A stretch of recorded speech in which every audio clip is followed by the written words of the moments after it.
recorded live in Jacksonville, Florida. This is Trivial Warfare. More than just a pub quiz, Trivial Warfare is your gateway to a worldwide trivia community. Join your hosts, Jonathan. We just described Ric Flair as Neanderthal Man and Planet of the Apes. Carmela. That would irritate the hell out. I'm like, I just want my groceries. My ice cream is melting. Ben. 4 halogens in that list? Oh my God. You're like, it's not the halogens. I'm like, no, Ben, no. Those damn halogens got me again. Aaron. I haven't started cooking more, but I have started thinking about cooking more, so I've looked at a lot of recipes for things. Mostly cocktails. Zahkia. I'm a very happy evil genius. Yeah. And Nick. For all the listeners out there, if you spend enough money, you can be where I am today. And the rest of the Trivial Warfare Army for another week of fun and games. Now here's your host, Jonathan Oakes. Hello and welcome back to another episode of Trivial Warfare. We are the podcast that takes the pub quiz out of the pub and brings it home to you. My name is Jonathan. I am here today with Nick Groves. Hello, Nick. Hello, Jonathan. Nick, you were first today. How do you feel about that? Deserved. Wow. Okay. All right. I'm here today with Zahkia Mendoza. Hello, Zahkia. Hello, Jonathan. Zahkia, you were behind Nick today. How do you feel about that? Like the human centipede. Can I say that? I mean, that's bad. That is a specific feeling. Yeah. I don't like it. I don't think Nick likes it either now. All right, guys, we have two amazing desks. We have two amazing guests today. First up, Derick Schroeppel is with us. Hello, Derick. Hey, good morning. I actually have a very nice desk here in my office, so I'm proud you said that. Yeah, you have a wonderful desk. It's well done. And Will Gilbert is with us today. Hello, Will. How's it going, Jonathan? It is going wonderfully. I want to get to know each of you a little bit better. Derick, tell everybody where you're from, what you do, and something fun about yourself. Derick Schroeppel in Memphis, Tennessee. I am a Linux admin for a very large company. And something interesting about me, I was once a part of a segment on Monday Night Raw for those wrestling fans out there. Tell us about that. So me and my buddy Mike, what he would get us in was what's called a seat filler. And Vince McMahon back in those days used to think that no one would go to the bathrooms during his show. So on the spots where the hard camera shot, if someone would get up, go to the bathroom, go to the concession stand, they had people that got into the show for free. They would move into those seats so that the camera spots always looked full. Are you serious? Yeah, serious as a heart attack. Wow. And one time when we went, they picked the seat fillers to help film a segment for Raw, and it was Occupy Raw when Daniel Bryant came out and we surrounded the ring and he took over Raw to get his WrestleMania match for the title. Yeah. So I was in the crowd. You were in the crowd that took over? Yeah. That's so freaking fun. I've got the shirt right there in my shadow box, that Daniel Bryan shirt. That is amazing. And it's incredible to me to hear that not only with wrestling, not only the outcomes are predetermined, but the crowd is predetermined as well. Well, it's like I said, Vince McMahon thinks no one gets up to his shows and is going to miss anything. So he has to be sure that hard camera shot is always full. Wow. Live and learn right there. Well, Derick, it is great to have you here. Thanks for joining us today. Thank you for having me. Mr. Gilbert. Oh, man, it's going to be one of those days. Mr. Gilbert, tell everybody where you're from, what you do, and something fun about yourself. I appreciate that you call me Mr. Gilbert because that is who I am. I'm a high school teacher. So my name's Will, normally. I'm from St. Louis, Missouri. I teach high school Latin and psychology, which is super useful. Is it Latin psychology or is it Latin and psychology? It's Latin and psychology, but I also throw in Latin in my psych class and the other way around. Yeah. I don't know if I have as cool of a story as Derick. I was thinking about this. something came out of my brain this week. I was like, I forgot that I had done that. Last weekend, I drove up to Chicago to participate in the trivia marathon for a world record that Jay Borsum did. And I realized on my way back, that was actually the second world record that I participated in. When I was a kid, my elementary school got a world record for the longest banana split. They put it out in PVC pipes on the field behind the school in a really long, it was gross, but I was in probably second or third grade. So it was just we all ate at this giant trough of banana split and got a world record way back then. So how much ice cream do you think that was? A lot. I mean, they had to scoop by scoop by scoop by scoop all the way down the trough. And it was definitely the cheapest giant buckets of ice cream that, it was... It was great. Was it Kirkland's brand from Costco? Oh, I sincerely doubt that. I'm sure only in that I think it was old enough that we didn't have a Costco in St. Louis at the time. So yeah, it was Brad's cream from down the road at a farm out of St. Louis for sure. Man, that doesn't sound appealing as an adult, does it? It sounds amazing as a kid. But 100% it was amazing as a kid, though. I'm sure all the adults were like, this is kind of gross. Why are we letting these kids do it? And then all the kids were like, yes. Aren't most Guinness records kind of gross? When you think about the logistics of all of them involved. I mean, Will, you just said you were at Jay's, 35-hour trivia marathon. That sounds kind of gross at the end of it. I mean, yeah, I was there from 5:30 p.m. to about 10 a.m. Yeah. So I did the overnight shift. Yeah. It's it felt gross on my way home when I was I need a shower. I need to shower and I'm driving 5 hours and I'm sleeping at every rest stop to not, to make it. Yeah. That part was gross, but it was fun. So. Sure. Yeah, nobody's saying the Guinness records aren't fun. I'm just saying they're all longest fingernails and biggest pizza, and all of them are all just kind of a little gross. Shout out to Jay for that amazing accomplishment. And the next time that we have both Jay and Nick on, I believe that we will have had two of the world record holders for that record on in the same show. Yeah. Two of the three most recent. Yeah, you had that. You did that record a few years 2013 to 2021, I held the record. Yeah. Yeah. So now bringing it back in the family. We love it. Yeah. Zahkia, you have a question? Nope. Okay. All right, guys. Thank you for being here, Will. We're going to have a great time today. We're going to get started right now with Warm It Up, Chris. It's time to warm it up on Trivial Warfare today. And there's only one person who can warm it up for the TWA, and that's Chris. And sometimes Jonathan. Da da da da. So secret squirrel. Chris Hollister wrote this game, and I am just hosting. And shout out to Chris. Chris is not feeling well. He's getting treatment today. He was expected to be here. Chris, we love you. We hope that by the time you hear this, everything is A-okay and you're feeling great. We miss you, buddy. Yeah, big hearts, big warm fuzzies. And that means I get to read his questions. So I think Chris and I are on the same side of the cheery scale, and I'll just bring that energy. So for Warm It Up, Chris, and I can't do his voice. He's way better at voices than I am. But he says, I'm going to give you a character that's in a popular series, and you give me the actress that played that part. He also notes, if you want, you can ask the name of the show or movie. I am going to start with Derick. You're up first. You get Ellen Ripley.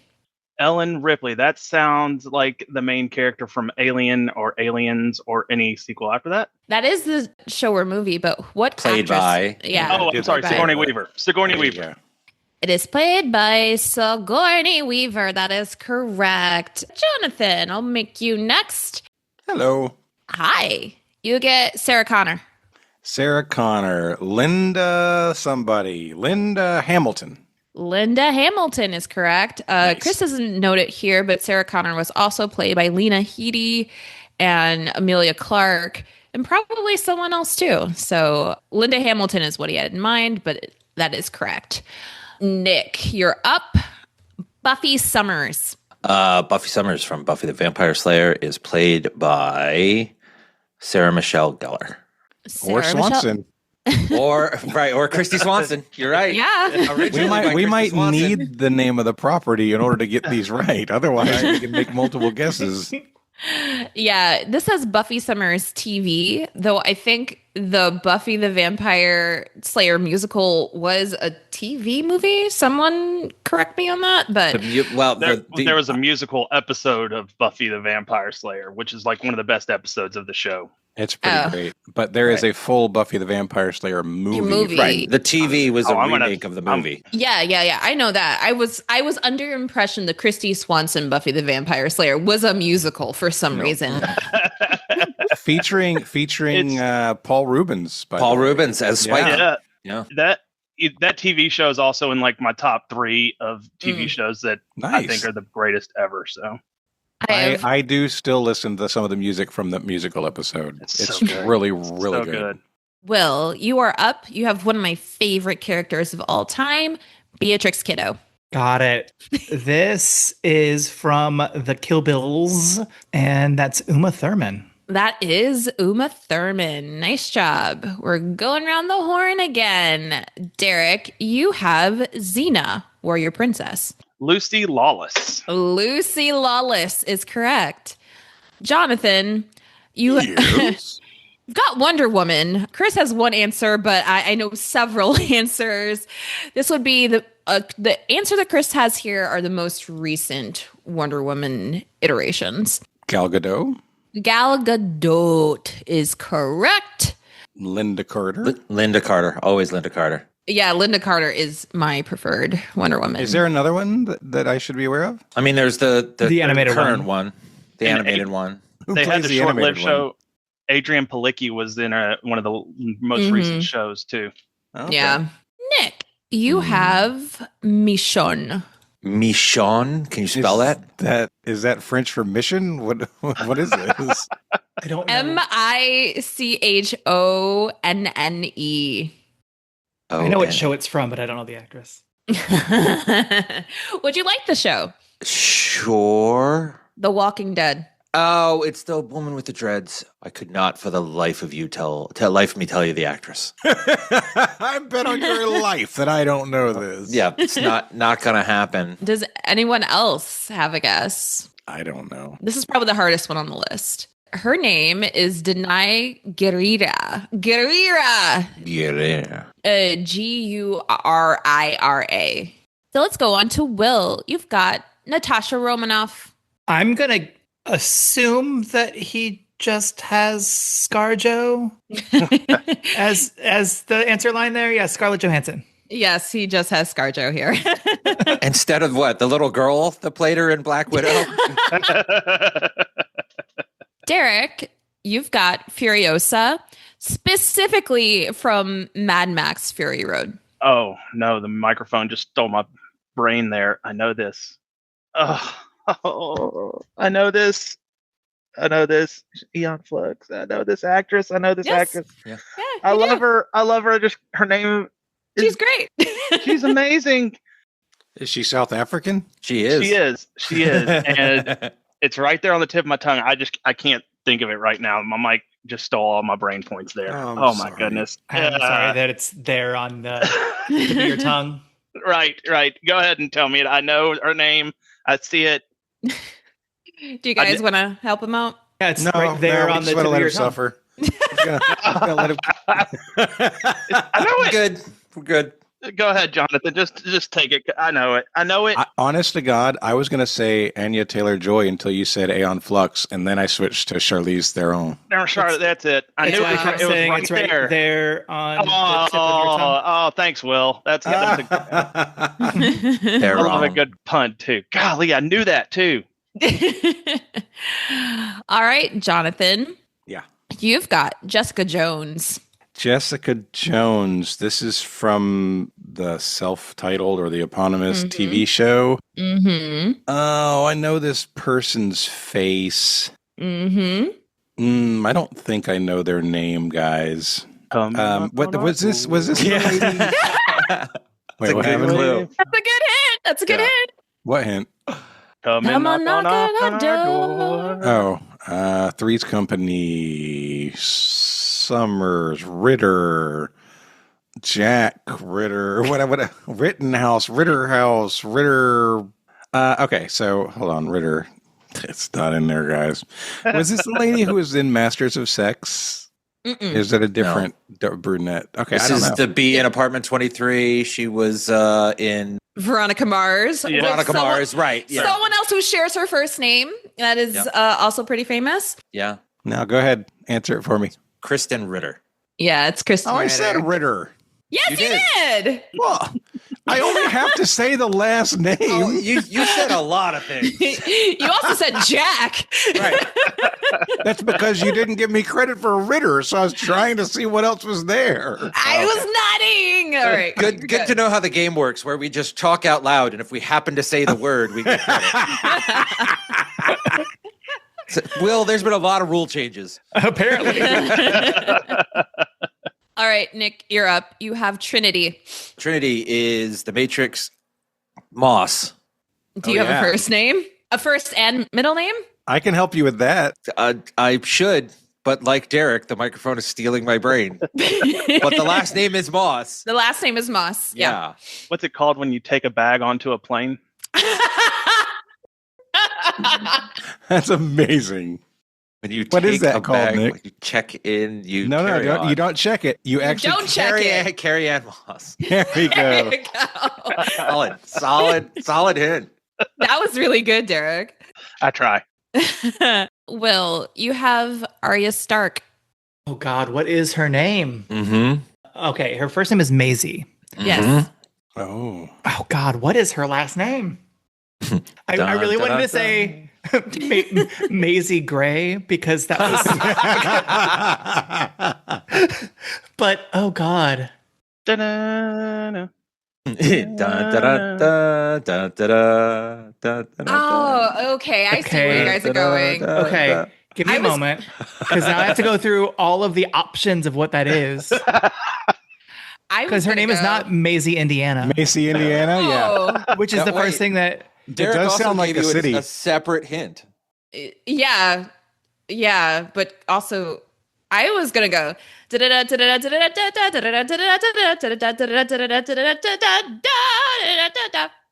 Maisie Williams. Yes. There you go.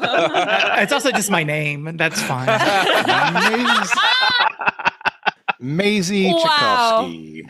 Wow. Okay. Oh, okay. Let's go around. I think we have one more round. Derick, you've got Captain Marvel. Brie Larson.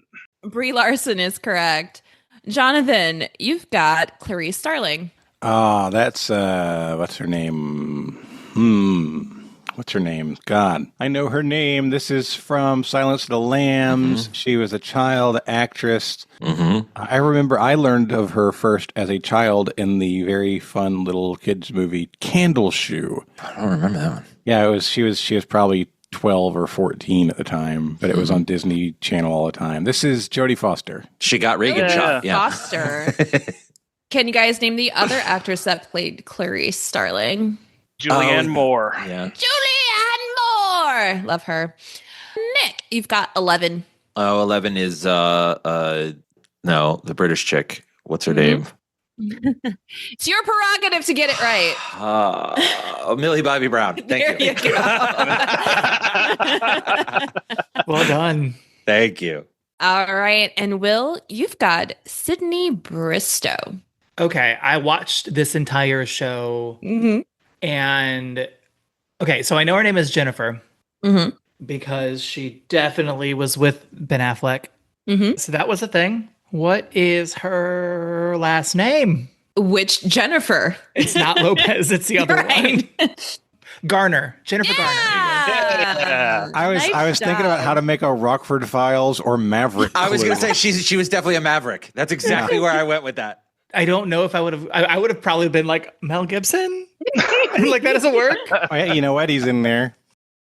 All right. That concludes Warm It Up, Chris. Nice All job. right. Yeah, that was a fun one. Yeah. That was a great one. And good job, Chris. That was well done. I'm Yeah. also did he do that because he knew I was going to be on? No. Because like actresses are the thing I know the least about and what I lost on Jeopardy. Like that was definitely the title of the final Jeopardy category that I missed. Man. Actresses Will knows nothing about. Yeah. All right, guys, we're going to have a lot of fun today. As you can tell, this is episode number 536. That means we are on the main feed. So a huge thank you to everyone who's listening. We love all of you.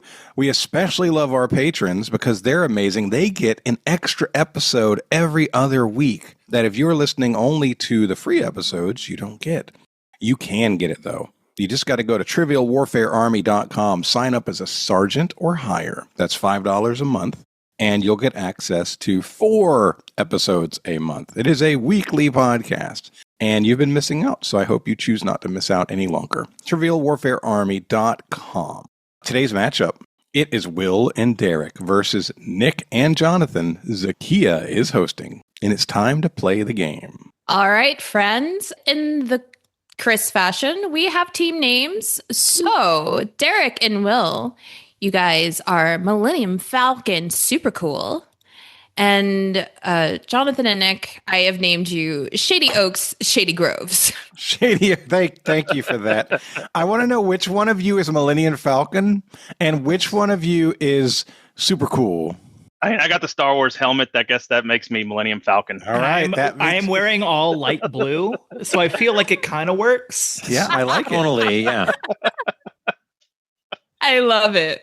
All right, let's jump into round 1, question 1. Your category is music. Music. Released in 1993 as the lead single from the debut album The Chronic, what groundbreaking West Coast hip-hop track introduced Snoop Doggy Dogg to the mainstream audiences and helped define the G-Funk era alongside its producer and co-performer, Dr. Dre? We're locked in. All right, Nick, I was just about to point out, it did say lead single from the debut album, The Chronic. I think the lead single was G-Thing. Wasn't it Dre Day? No, I don't think so. Okay. Dre Day is not a song that anybody's going to be expected to remember 30 Sure. It was a single, though. Okay. I am 100% sure that Nothing But a G Thing Baby was a single off of The Chronic and had Snoop in it. And it helped define the G-Funk era. Yeah, so that's where rhythm is life and life is rhythm. Correct. That's 10 out of 10 points that are, and all of the points of the question are met by that. So if it's not that, then we're not going to get it. What is the full name of the song? It's not just G-Thing. Is it Nothing But a G-Thing? I think it's Nothing But a G-Thing. All right, that's what we'll go with. Maybe Nothing But a G-Thing, baby. G-Thing. Nothing But a G-Thing. Yeah. Locked in. You're locking in with Nothing But a G-Thing. All right. Millennium Falcon, super cool. What'd you guys say? So I definitely know more Snoop Dogg songs, but we only said one. And by Snoop Dogg songs, I mean it was Dr. Dre and Snoop Dogg. And it also made me thirsty. We went with Gin and Juice. All right. So we've got Gin and Juice and Nothing But a G Thing. I'm not sure if Dr. Dre is present on one of these, but I can say he was present on Nothing But a G Thing. Yeah. That is the correct answer. Woo! I got nervous there. Gin and Juice is from a Snoop song. Yeah. It's only Snoop. Yeah, it's only Snoop. Oh, that's about the only Snoop song I know. That was I was telling Will. Yeah, that was off of Snoop's first album. Yeah, Doggy It was. Style.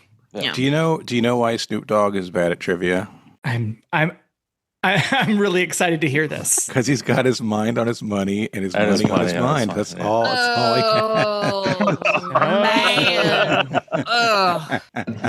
I just made that up. Look, I made that up on the spot. That ain't that bad. It's also not that good. It's in that middle ground somewhere. Somewhere in the middle distance. Somebody somewhere out there figured out that joke before it was told, and they are pumped about it. That joke was for that one person. That one person. That yes. one. Good for them. Round 1, question 2. Your category: science. And trucks. I don't have a word for trucks. I don't have a thing. Truck. Yep. That's fine. Which biome characterized by permanently frozen ground, permafrost, and low biodiversity covers much of Siberia and northern Canada? It is also the name of a vehicle produced by Toyota. Yeah, we got meows. We can lock in. Okay. All right. Millennium Falcon, super cool. Talk it out. I know of a truck that sounds like this, and that, like you said in the chat, Will, was the Tundra. I remember in 5th grade having our entire year of science was structured around biomes. And I remember that one. There's the only other one I was thinking of was Taiga, and that's not the name of a truck. So, yeah, Tundra. Shady Oaks, Shady Groves. What did you guys say? Yeah, it's the biome that is covered in ice. That's the tundra. That's the one. We answered that, and then you brought in the part about the truck. So tundra. And the Canada and the Siberia. Yeah. Correct answer is tundra. Nice job, both teams. Good job. Round 1, question 3. Your category is literature. Literature. Authored in 1959, which novel coined the term counterculture and features a group traveling cross-country to the spiritual site San Francisco? All right, we're locked in. Okay. Let's brainstorm some cross-country books. We have a couple written down, and I'm not sure if... Homeward Bound. Homeward Bound 2. The Long Walk by Stephen King. Hey. Yeah, probably not that. No. So I was thinking Grapes of Wrath is too early. And also they don't end up in San Francisco. It's just regular California. The only other one I can think of is Steinbeck. And it's On the Road. Did you have anything else that you wanted to think of? No. And I'm pretty sure I've heard that mentioned in a TV show I used to watch back in the day. So that guess I think is as good as any. Okay. We're going to lock in with On the Road. All right. Shady Oaks, Shady Groves. What did you guys say? Man, interestingly, I'm really confused. We locked in with a totally different book. Our book that we locked in with was written by Jack Kerouac. And we said On the Road. Yeah. You're right, but I don't think it matters. Yeah. I think that depends greatly on whether or not Steinbeck wrote a book called On the Road. Yeah, we may be screwed here, Nick. Also, for what it's worth, we have no idea what the right answer was. This was our best guess, which we would put around 10% possibility of being right. It's the right time frame. It's the right concept of a novel. Yeah. So the correct answer is On the Road. Oh, that's amazing. Y'all are right on the author too. Because Steinbeck wrote Grapes of Wrath, so I was conflating the two. Yep. They also meant that book was part of an episode of a great show called Freaks and Geeks back in the day. I don't know if anyone has watched it. Oh, Derick, you have that Chris kind of knowledge where it's like, you know what? I don't know this, but there was a TV show about it, and I know all of those. Steinbeck does not have a book called On the Road. He does have one called Travels with Charlie, though. With Charlie. Yeah. I'm glad I didn't think of that one. Yeah, that would have been good. All right, friends. At the end of round 1, Millennium Falcon, super cool. You have 20. Shady Oaks, Shady Groves, you have 30. I did not expect to be leading here, Jonathan, or at any point. No. Let's get into round 2, question 1. Your category is movies. Name the 2019 South Korean film that became the first non-English language film to win Best Picture at the Oscars. Locked in. We were probably about to do the same. Yep. Because we each wrote to each other one thing, which is Parasite, a movie that I still haven't seen. Don't spoil it. Yeah. I don't know how you've managed to avoid spoilers, but I also don't have any spoilers. That's because I don't ever want to know what that movie is. I'm sure it's going to be something I don't want to know. I've just assumed it's something about the Fantastic Voyage. It's very Fantastic Voyage-esque where they shrink down. No? Okay. That also could have been the answer to the previous question. Fantastic Voyage. Yeah, they weren't going to San Francisco, though. I mean, all right. It's possible that the person they were in was going to San Francisco, but I don't remember that.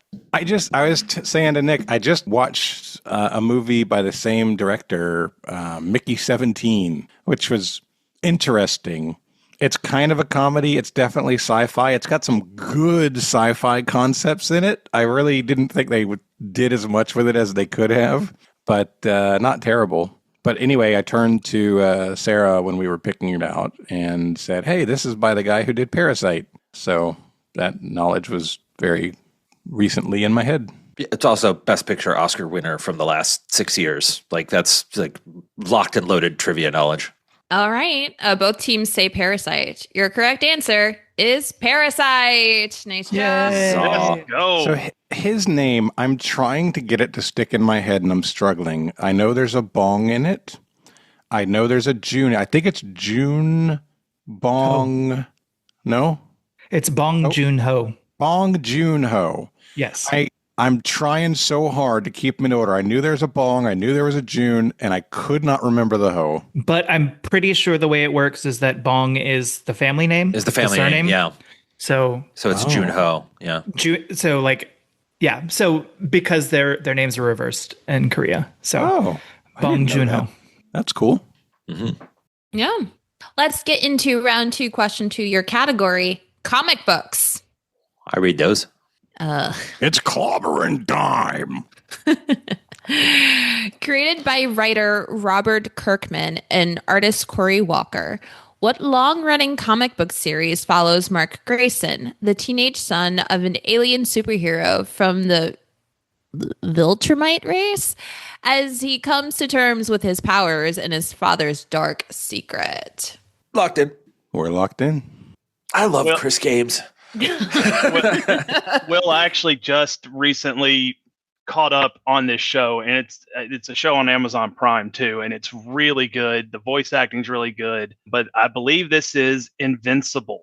I trust you. I see Robert Kirkman, and I'm pretty sure he's also the Walking Dead guy, but that's all I know about him. So I trust your answer because that's not the plot of The Walking Dead. So were they trying to get to San Francisco? Very slowly. Just trying to get out of Atlanta, I think, was the gotcha. Omni-Man was also a downloadable character in Mortal Kombat 1, and he's really fun to play as. Yep. Shady Oak, Shady Grows, what'd you guys say? Yeah, season 3 was brutal on so many different levels. So I've only watched the first season of the show, but I read like the first 100 comics because a good friend named Chris Hollister shoved a graphic novel into my head with the first 20 issues and said, you got to read this. This is amazing. It's called Invincible by Robert Kirkman. And yeah, so he had the first 100 or so issues in graphic novel form. And so it's a really, I remember reading the first 10 issues or so and thinking, this feels almost like a send-up. It's like a send-up of a comic book where everybody kind of fits in these generic roles with generic powers. And then all of a sudden, he flips a switch somehow, and it gets really freaking good. Yeah. Yeah, it was really good. Yeah, and the first episode of the TV series, the end of the first episode of the TV series, you're like, oh, this is another superhero cartoon, and it's it's going to be the same old we've ever seen, and then it ends, and you're like, what the hell did I just watch? I need to wash my eyes. Yeah. Yeah. Well, friends, I do not read comic books and I watch some animated stuff, but the only reason I knew anything about this is because Omni-Man was in Mortal Kombat. I know Mortal Kombat. The correct answer, both teams got it, is Invincible. All right, round 2, question 3, your category. I'm going to have to... Pro wrestling. Wow. Yeah. We've had a lot of wrestling already in this episode. This is great. I know, right? Well, I mean, great for you guys. I don't do comics or wrestling. But for what it's worth, Will, Chris didn't know you were on the show. He definitely knew Derick was on the show. And Derick used to do a pro wrestling podcast. Well, if it's about 3 specific years wrestling between like 1999 and 2001, oh wow, I'm good. That's all right. Into the Attitude Era. Very cool. I'm just glad that I am hosting and not playing. All right. In 1994, what legendary match took place at the WCW Spring Stampede between two wrestlers often praised for their technical prowess, ending in a time limit draw and solidifying both men's reputations in the US and Japan? For 10 points, name one wrestler from the match. For 2 bonus points, name them both. That is a hard question. Yeah, it is. You think 1994 was not that long ago, but that's actually 31 years ago. And it's literally a couple of years before people really care about what WCW is doing. Right. Yeah. And 5 years before I knew anything about wrestling. So, All right, let me think about this. Time. Gotta call time. I realize I was muted, but I need answers from both teams. Why is nobody paying attention to me? Yeah. All right. We can lock in. We're gonna say this and this. You're saying this and this. Those are our answers, Zahkia. We're locked in. You guys don't really have time to talk it out. Okay. You also have to lock something in. Okay. Will, going back 1994, the only 2 wrestlers when I think of legendary technicians were Dean Malenko and Chris Benoit, and that's the best answer I've got. I'm okay with that. We talked a lot about everybody else, and you kept telling me they're in the WWF, so I believe you. All right, other team. Did you guys lock in? So Nick and I are both question breakdown people. We like to parse a question, Especially when we have no clue what that is our gift, and we both do it. The time frame is before the NWO stuff in WCW, so people don't remember anything. And this was an era where Hulk Hogan and Macho Man were in WCW, and the matches were uniformly bad. There was a young crop of people that were about to make their presence known throughout the WCW and the cruiserweight division. Lots of luchadors and lots of masked wrestlers from Japan were starting to make their way. I don't know if they were there yet in 94, though. But one guy who was going to be a name in WCW, who's known as the Man of 1,000 Holds, I believe was in the promotion at the time. His name is Dean Malenko. He wrestled in Japan. He wrestled in the U.S. I couldn't figure out a good opponent for him, so I went Thunder Liger for a Japanese opponent, thinking that maybe this was an international match. Yeah, so we said Malenko and Liger. So unfortunately, this is 10 points to Chris. Darn it. It made me feel real good when they came up with the same answer we did, Jonathan. I felt solid on that. Yeah. If I try and clue you guys in on something, both of these wrestlers were born with the name Richard. Does that help? Ric Flair? Ric Flair is one. In 94? And you said Ric Sting Flair. then? Sting? Not Sting. You don't say Lex Luger. No. The other name has something to do with a Ricky Steamboat? Ricky Steamboat, yeah. I did say it. So here's my problem with I that. said Ric Flair, but that's because I don't know very many WCW people. Here's my problem with that. But the way the question is written pushes you away from those people. And it's not that it's a bad question. It's literally just because of the parsing. We're like, okay, 1994, Ric Flair's made his name. He is not proving his prowess to anybody in the U.S. or Japan in 1994. Same with Steamboat. Steamboat was wrestling in WrestleMania 1 in 1984 and had been around for a while. And he was also part of a match called The Match. Yeah. So for me, we did not look in the direction of the right answers because the question pulled us to younger people who were trying to make a name for themselves in 1994. I think that's why you said Malenko too, Derick. Yes, and the technicians. I mean, Ricky Steamboat was a great technician in his matches, but when you say 2 great technicians, I think of the Radicals as they were. Yeah, for sure. I said praise for their technical prowess. Ric Flair praised himself a lot. It doesn't say he had technical prowess. It says praise for himself. I know nothing. I trust you guys. I literally said Steamboat and said, no, that's too early, or that's too late for Steamboat to make a name for himself. He was about to retire. Yeah, but again, breaking down the question, it doesn't say they made a name for themselves. It said a legendary match. Solidifying their reputations is essentially Solidifying. making a name for themselves. For me, their reputations were set in stone by 1994. Also, why did it solidify the reputation in Japan? What did Japan have to do with that match? Was it like a themed match of some kind? Ricky the Dragon Steamboat is Japanese. Okay. Fine. And they've also done both. They've done tours over there in Japan at times. Yeah. See, Chris, you ask a wrestling question, we're going to parse it to death, man. Sorry. I know he's gonna text me and bust my chops about it. Sure. All right, friends. Let's get into round 3 question. Oh, wait, let's get a score check. So after round 2, Millennium Falcon, super cool. You have 40 points. Shady Oaks, Shady Groves, you have 50 points. Now, let's get into round 3, question 1. Your category is geography. Geography. Oh. I was at a thing. I don't remember where I was, but I noted it. The person who was there was somebody with a microphone, and they were talking to people, and they said geography, and I took credit for it. Yeah, so the place that I play Trub, what is wrong with me? I caught, after you said guest as desk, Jonathan, I've caught the mush mouth. But I'm glad it's not me. I was fine before this. But the place that I play pub trivia, people say science, and I'm like, yeah, I just is that credit. because of you though? No. Oh No. That long predates any of us, I'm sure. Thomas Dolby, I'm sure. But your question in geography, bordered by Russia, Norway, and Sweden, which nation is known for its numerous lakes and is often called the land of 1,000 lakes?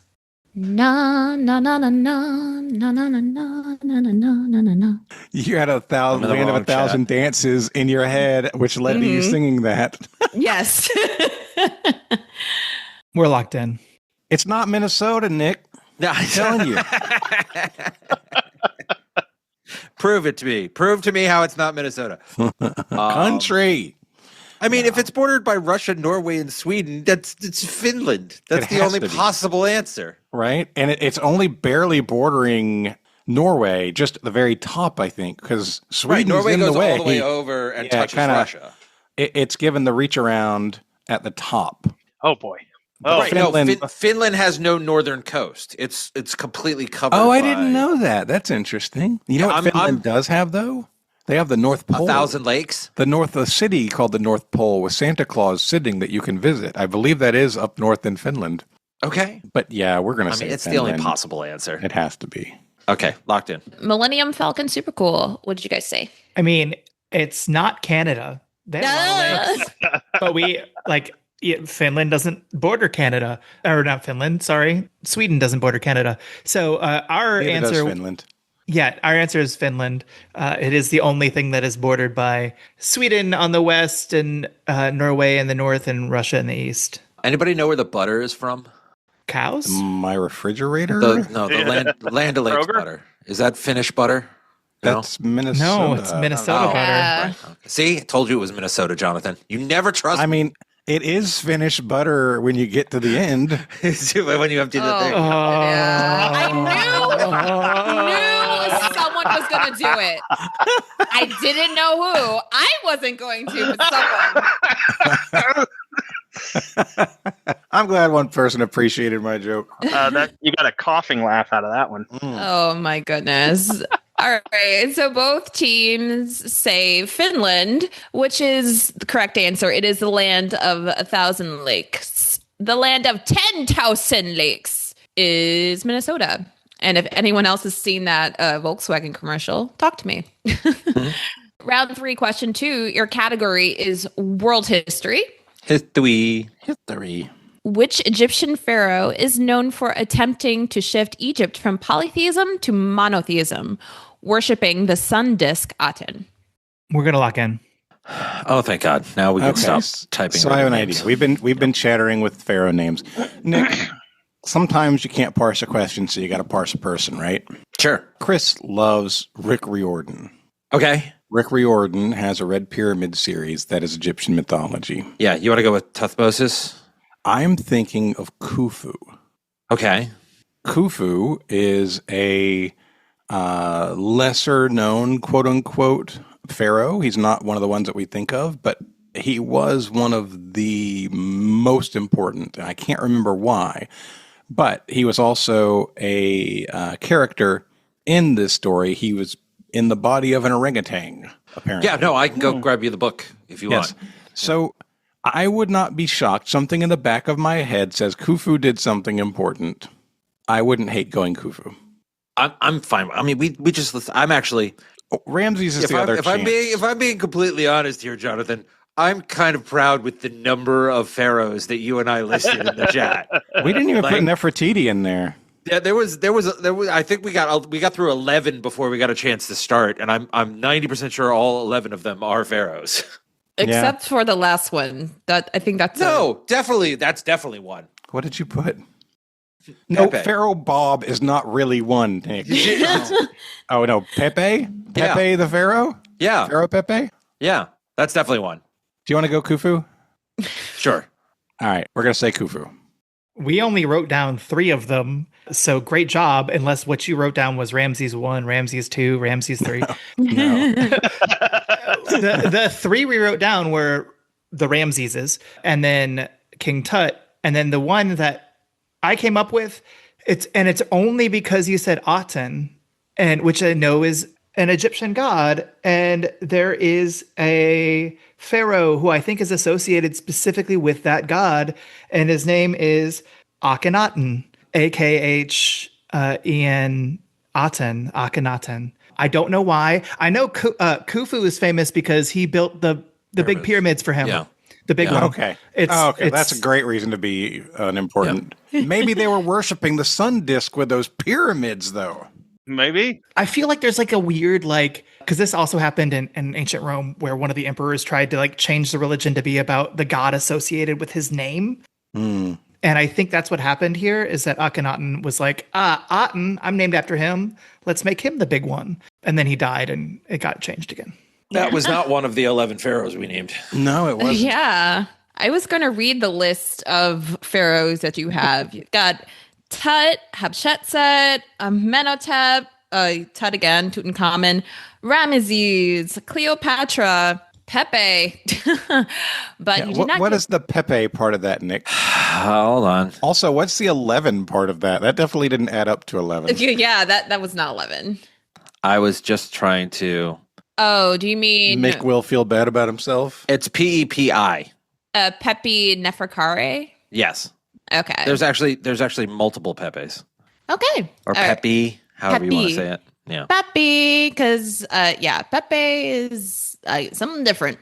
And you also said Khufu, but you did not say Akhenaten, which is the correct answer!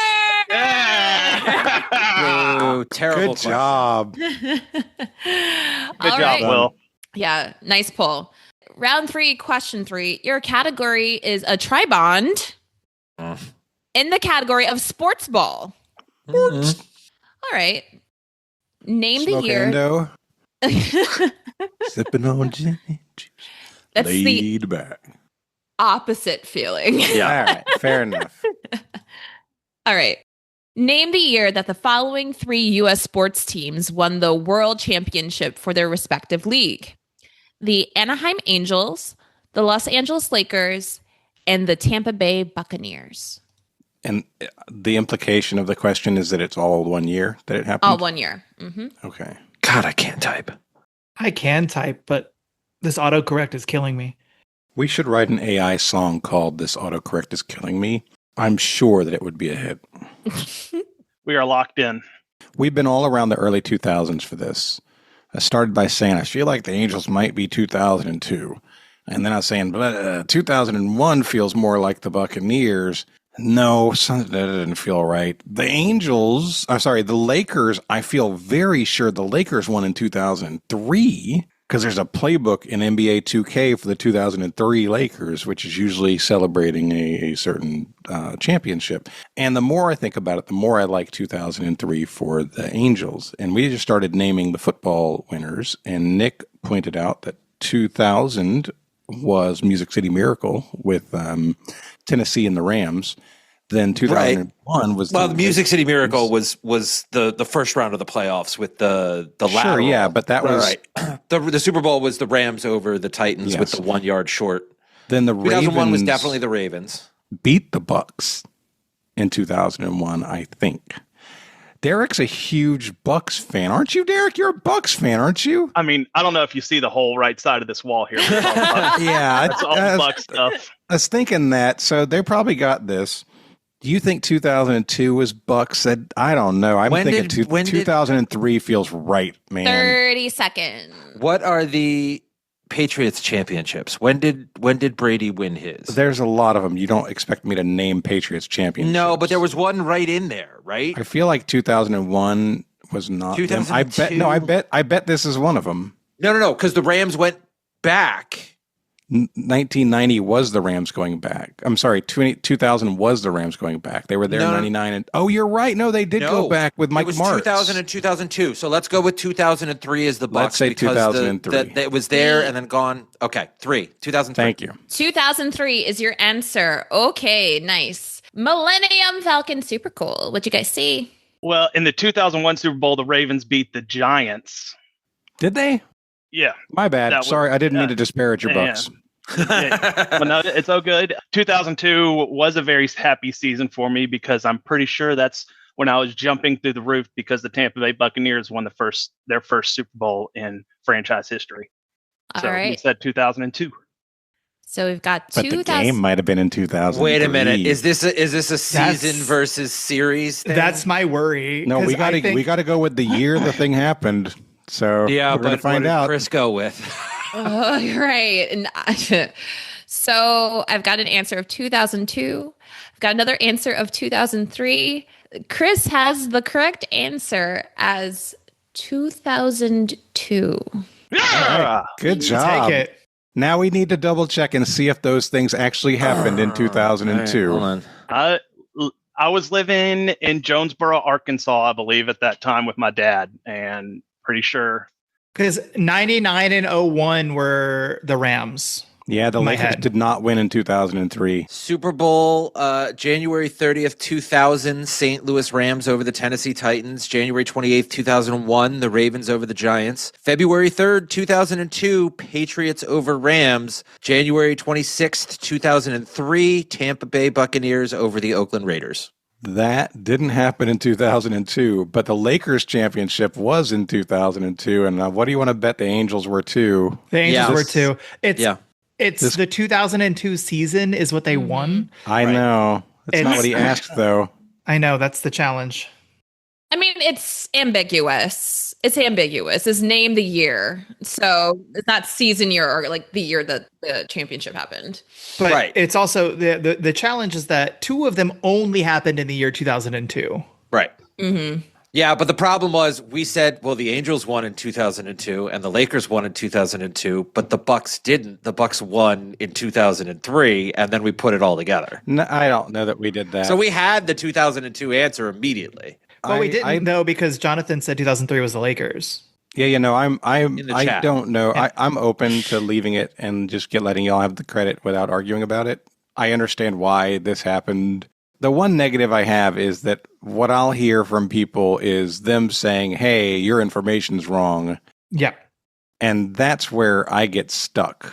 Wow. I wish one of us had perfect knowledge of this, like of the answer, and we could have been like, hey, Zahkia. Right. During the question, but none of us did. So we're going to accept the question, accept the answer, and add this caveat afterwards. Hey, guys, we know that it turns out that it was the 2002 Buccaneers who won the championship, but they won it in 2003. We had a lot of debate about it, but we're going to reward the knowledge of the team who got it primarily right and award the credit. We understand the 2003 Super Bowl is the one that they won. We're going to keep it the way it was. Thank you. Okay. At the end of round 3, Millennium Falcon Super Cool, you have 70 points. Shady Oaks, Shady Groves, you have 60 points. Wait, that gave them a lead? Scrap it. Throw the question. No. It was not a good round for us, Jonathan. We were up 10, and now we're down 10. That's all right. All right, it'll make it up in the midpoint, which is not a theme, but it's basically Jurassic Park dinosaurs. In the 1993 movie Jurassic Park, there were 6 dinosaurs featured on screen. For 4 points each, name 5 of the 6 dinosaurs. I assume by featured, he doesn't mean the bunch of species that ran by in the stampede kind of thing, where everybody's running from a dinosaur and there's a whole bunch of different species included in that scene. I'm going to assume he doesn't want those. Yes. Less than 1 minute left, friends. Zahkia, whenever you say friends, we went to Disney a couple of weeks ago, and that's what they call the guest, and that just makes me happy. I'm glad it makes you happy and it doesn't creep you out. No, it's just, hey friends, can we please back away? Or hey friends, stand over here, please. Hey friends. Yeah, I started that in meetings at work when like people were like super tense with each other. I'm like, no, hi friends. How are we doing, friends? And then it just stuck with me. 3, 2, 1. We are at time. And Nate answers. I think I'm right on that one, Jonathan. On that last bit there? Yeah, I think I'm right on that one. I mean, My concern technically is you what I have just to be posted. right about that because the other one was proven not to exist. But I don't think they named them in the moment on the movie. So I think either way we go there, we have to get credit. I'd like to go the second way with it. Sure. Okay. So then we're locked in with our 5. Millennium Falcon, super cool. What are your answers? I remember renting this movie when it came out a long time ago. So I was really excited because I actually did my homework back then just so I could watch this movie. Like the one time in my life I did homework. But me and Will came up with T-Rex, Dilophosaurus, Triceratops, Velociraptor, and we went Brontosaurus. Okay.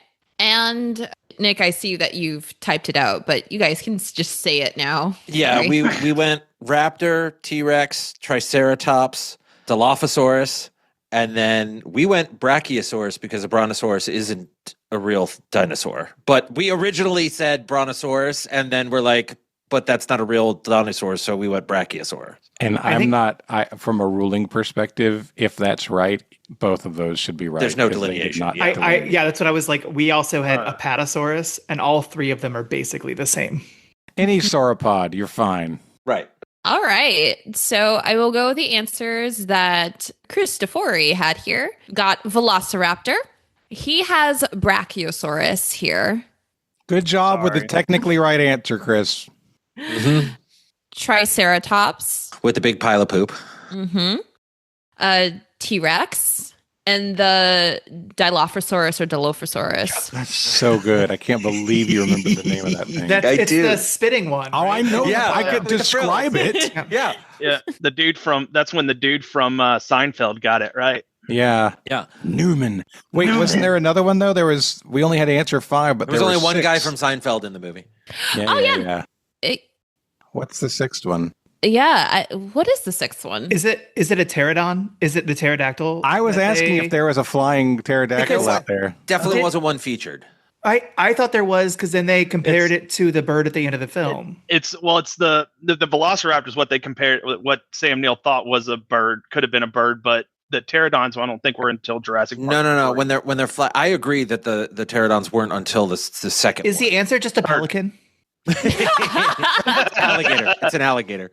And I can't Google it quickly. It's just being rude because I'm getting every Dinosaurs from the Jurassic era. Right. Gallimimus. Brachiosaurus, Dilophosaurus, Gallimimus. No, but that also has Parasaurolophorus, Triceratops. The Parasaurolophorus were the stampeding ones. Ah. And the Gallimimuses were the little small ones. Yeah, we know what he was going for. All right. He got the 5 he wanted. Yes, he got the 5 he wanted. So at the end of the midpoint, I'm just going to call it super cool again. Millennium Falcon, super cool. You have 90 points. Shady Oaks, Shady Groves, you have 80. All right, guys. We don't have any ads for you today, but we do have two things that a couple of our players would like to share. So I want to give them the platform to do their sharing and support whatever it is that they're trying to accomplish. And I hope you do too. Derick, we're going to start with you. All right, I wasn't going to get a little emotional, but I probably will during this now that I'm actually doing it. But back in 2016, my wife and I, we lost our 2-month-old son, Jackson. And my wife got in touch with the company that helped her with therapy and stuff like that. And that was called the Forced Spence Fund. And through her grief, books were a big part of her life. Growing up, she loved reading them. We read Jack lots of stories while we were in the NICU with him. And once a month, we take 25 books to the NICU where Jack was born in and just give them to families that, when you have a kid in the NICU, you don't know how to communicate with them. So reading is a great way to do it. And Abby, so we take books once a month. We put these stickers on them in memory of Jackson. And through that, every July, we do a book drive. And there are multiple ways where we can get books donated to us. One, Abby just has a straight Amazon wish list, which you can ship directly to those. And we can put both those links in the discussion group when that's posted on Facebook. The other one, she works with a company called Paper Pie, where they sell books. Now, there's multiple ways you can help with that. Buy books, ship them to us, and we can get that information out. Or you can buy books for your own family, and the more books that are bought through her store, we get books as a bonus to us. So there are multiple ways to help. This is something we're very passionate about, and we just want to do to kind of help recover in our grief for Jackson. So not to bring it downer on the episode, but it's something we care about a lot. Big emotions don't bring anything down. Yeah, thank you. Absolutely. And I fully support this. Chris brought it to my attention, asked if we could talk about it. I said, absolutely. We love Derick. And this is as good a cause as you could possibly hope for. So if you're interested in donating or buying books for kids in the NICU, be sure to go to the Trivial Warfare Army Facebook group and get the links to do so. And thank you so much, Jonathan, for letting me do this. It means so much to me and Abby and Ellie, as you got to hear her earlier. Absolutely. Thank you, Derick. All right, and now we're going to transition to our other person. Nick, are you sure you want to do this now? Oh man, honestly, Jonathan, you had said that I was going to sound like an ass when I did this, but I'm going to show you up one. I also have something to promote at this point, and it requires a little bit of background information so that everybody knows exactly where I'm coming from on this. Zahkia, you probably remember a couple of episodes ago where I mentioned that I was working on a hobby that I didn't want to talk about. Yeah, we thought you were keeping people in the basement. Yeah, I mean he is, but that's a job. That's not a hobby. Yeah, that's it's a passion, really. So I'm actually ready to talk about the hobby and what I've been doing. So the background information on this is that June 4th of this year, 2025, Sarah and I had our 14th anniversary. Woo! And she was in, yay. Yeah, honestly, huge milestone for her being married to me for 14 years. And for those of you who are confused, Nick's wife is named Sarah. My wife is also named Sarah. They are not the same Sarah. They are not. Wildly different people. So she was in California the whole week of our anniversary. So we couldn't really get to celebrate our anniversary. So what we decided months and months and months ago was that we're dropping the kids off at sleepaway camp for a month on June 22nd, which, based on when this episode should come out, was yesterday. And then we are immediately, the two of us, heading up to the beach for 2 weeks. We're going to work from out of the beach house, and we're going to spend the 2 weeks recovering and not having kids or dogs or anything but the two of us that are up there, which is going to be fun. And we will celebrate our anniversary then. So that's where the idea for this present, I tried to think of a present for her for our 14th anniversary. And she doesn't know this. It's a complete secret. But she is also somebody who reads 200 books a year, almost entirely fiction. None of which are appropriate for the NICU. Definitely not.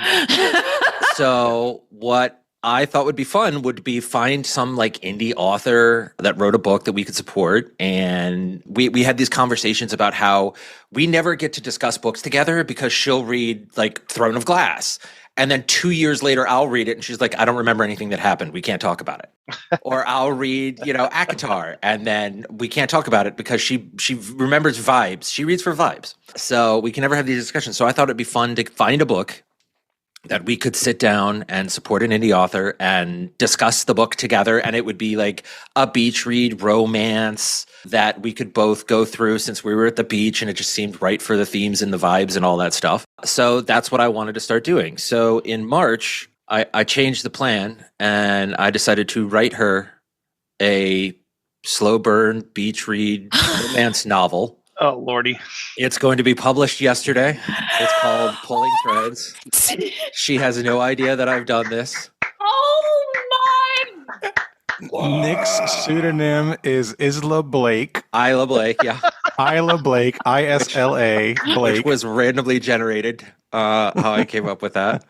But yeah, it's a spicy, slow burn beach read romance novel that I wrote about my wife. And starring my wife and for my wife for her anniversary.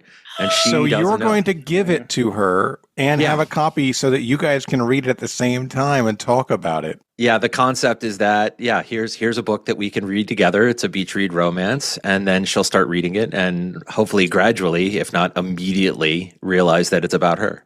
That's great. Thanks for making it harder on all of us, too, with anniversary gifts. Yeah, no, I told Nick he's going to be an ass for multiple reasons. Wait a minute. We've made so many jokes about like you writing like books, and that was true. And then wait a minute. This is not okay. This is better than what I thought you were doing. Like I was trying to imagine. We thought you were doing like horse husbandry. Like you were talking about jacquard. I'm like, pulling threads. Okay, this is something about clothing. I thought you were like making a skin suit. This is so good. This is so much more wholesome than making a skin suit. It's way better than a skin suit. Yes. Right. Congratulations to you, because that's a feat, right? Just this is Nick's second or third book that he's published. First time it's ever been a fiction book. It's the first novel, the second book that I've ever published. But Jonathan, as a tie-in, if you want to buy the book, any of these books that are bought in the month of June, I'll just donate that money, the profits, directly to Derick's charity and support all of the stuff they're doing. I'm going to support that. Timing wise, that's could not have been a more side by side. You want to support books?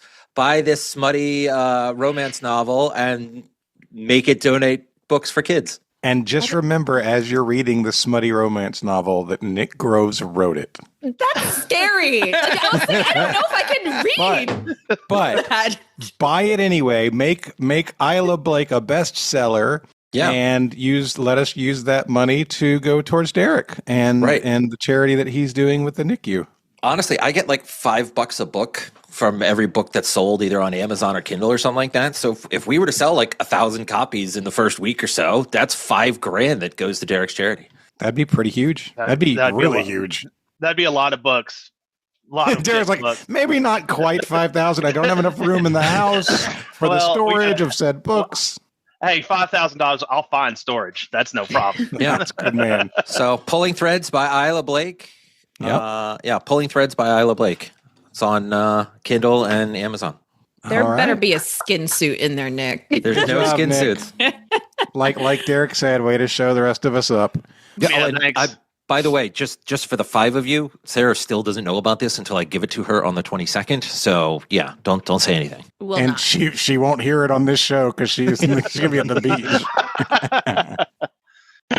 That was a cool little midpoint. Let's get on with the second half. All right, friends. Let's get into round 4, question 1. Your category was going to be Chris destroys a hit, but you have to do it, Zahkia. I am going to destroy it, but I don't have like a melody in mind. Wing it. All right. So Zahkia wings a melody. There we go. Originally released in 1966 and peaking at only number 39 on the Billboard Hot 100, this song went on to achieve far greater fame and recognition in the years that followed. Based on the following lyrics, can you name the song? It was the It- If you should ever leave me, well, life would still go on. Believe me, this world could show nothing to me. So what good would living do me? All right, good job. Hey, I did it. Now, were you doing that in the tune of Mary Had a Little Lamb or Twinkle, Twinkle, Little Star? That's a melody Zahkia made up. What are you talking about? Yeah, no, that was very. What's a lamb? It's something that you silence. Mm. Oh, dark. Jodie Foster. All right, I'll go with you. All right, we're going to lock in.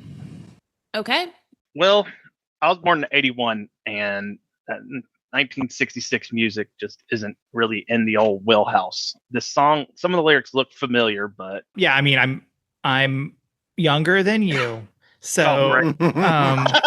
I'm like, I don't think Will was around in 1966 I'm pretty either. sure that I was born in 87. That's not very helpful. But thinking back to 66, we've got, I mean, I don't think it's the Beatles, but that's like definitely Beatles peak.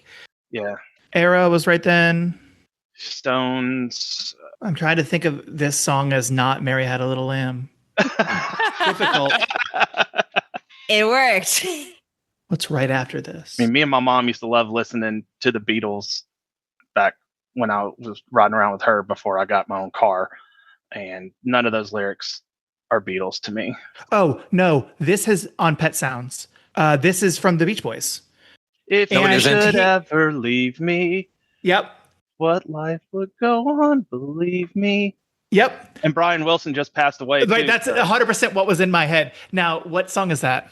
God only knows what There we go. I'd be without It's God Only Knows. There God we go. Only Knows. God Only Knows from Pet Sounds. Locked in. All right. Nick, how do you feel?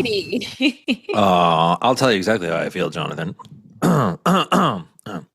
We said the same thing. Oh, wow. Oh. Wow. The lowest of the low. Had it instantly, and the fact that you pulled it out of nowhere makes me depressed. I don't even want to go into how I know. Big love, isn't it? Yeah, that's what it is. Yep. Actually, it's honestly the one that the most iconic version of that in my head is Love Actually. Mm-hmm. The end of Love Actually.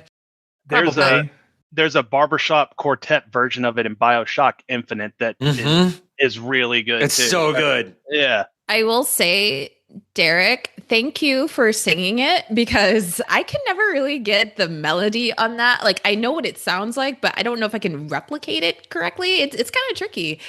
But the correct answer is indeed God Only Knows by the Beach Boys. Nice job, both teams. Good job by Chris. The Brian Wilson tie-in. That was well done.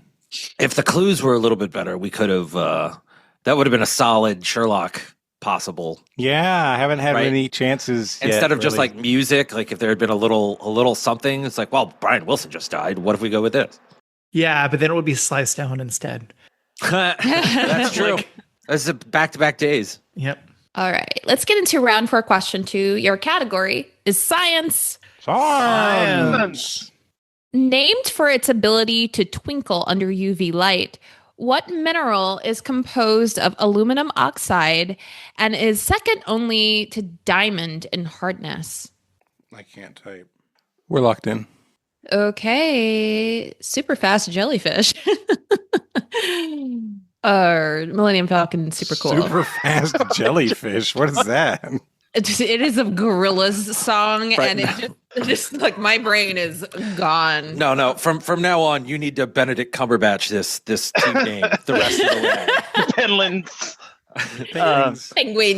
Penguin. Well, I was never really good in chemistry or any of those science. I had to take it in summer school one year, and I think I still failed. So. I mean, Kim is definitely not a thing that I know well. All of this is making me struggle. Name for its ability to twinkle, in quotes, under UV light. Like, I Does that mean there's like a Latin or Greek word that means twinkle that is the source of this word? Maybe, but do I know that? No, I teach Latin. That doesn't mean I know what twinkle is in Latin. I don't know I think aluminum oxide is AlO2, but that doesn't give you the name of something. So the only thing I have is that in trivia, I know what the Mohs hardness chart is. And I know that the softest mineral on that chart is talc at 1. And I know the hardest is diamond at 10. And I know that number 9 is corundum, which I don't know if there's something between those. Like, I know it's just like a general scale. So maybe there's like something that's a 9.9 or a 9.5 on that scale. But if we don't have anything else, I'm thinking corundum. I don't even know what a Mohs chart is. It's the first I've ever heard of it. So the fact that you know that gives me enough to trust you. It's a hardness chart. Well, that's out. That's all I know. Will has a lot of experience with hardness charts. Yeah, I do. All right. Shady Oaks, Shady Groves. I was about to butcher your name too. And I gave it to you. Yeah. What did you guys say? In terms of hardness, run. We said the same thing. In terms of hardness, what comes right after diamond are ruby, sapphire, and emerald, and they are all made from the same material, and it is called corundum. Oh, It is the second highest thing on the Mohs scale of hardness. All right, friends. Uh-oh. Please fight with Chris, not me, because you guys locked in pretty fast, and I didn't have enough time to like fully research this. So Chris has the answer as sapphire. I know sapphire is made of corundum. Mm-hmm. Mm-hmm. I don't know if all corundum consists of aluminum oxide. Well, I guess we're going to have to find out. Yeah, and then there's a whole what it's named for. I can find that sapphirus is the Latin word, but I can't find a definition of sapphirus. And corundum... He might be right. He might be more right than we are because of the twinkle clue. Yeah, I just can't find anything about the twinkle. It's quite the conundrum. Oh, that's pretty good. Damn, we were going to cut all that out, and then you just hit that joke, and now we got to leave it in. Man. Yeah, corundum is derived from the Tamil Dravidian word corundam for a ruby sapphire. So it is not Latin. But this doesn't say Latin here anywhere, but I added that. But it looks like even then the Latin sapphirus just means gem or precious stone of any sort, and is related to the Hebrew word sapphire, which means lapis lazuli or lazuli. And corundum is made of all corundums are aluminum oxide. Aluminum oxide.